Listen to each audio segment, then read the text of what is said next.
भगवान श्री कृष्ण की कहानी हम सभी जानते हैं, लेकिन उनके जीवन पर आधारित कहानियों से प्रेरित होकर भारत में किस तरह इंजीनियरिंग का इस्तेमाल किया जाता था, इसका एक छोटा सा नमूना इस मूर्ति में देखने को मिलता है।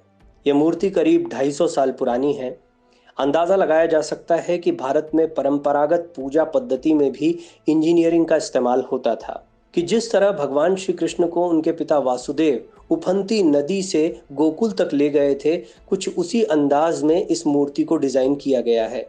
दरअसल ये कथा हम सभी जानते हैं कि जब यमुना जी पूरे उफान पर थीं, तब भगवान श्री कृष्ण के चरण छूते ही उनका उफान नीचे उतर गया था और पूरी तरह से साफ रास्ता भगवान श्री कृष्ण के पिता वासुदेव को मिल गया था।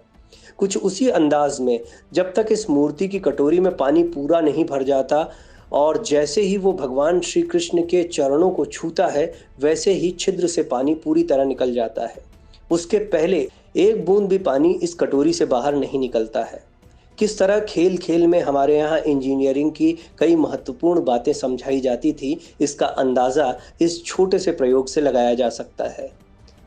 ये तो कुछ उदाहरण हैं जो अब हमारे बीच बाकी रह गए हैं। एक समय था जब भारत की इस पावन धरा पर इसी तरह से पूजा अर्चना की जाती थी। इसी तरह से यज्ञ अनुष्ठान का महत्व होता था। बच्चों को खेल खेल में कई महत्वपूर्ण बातें सिखाई जाती थी।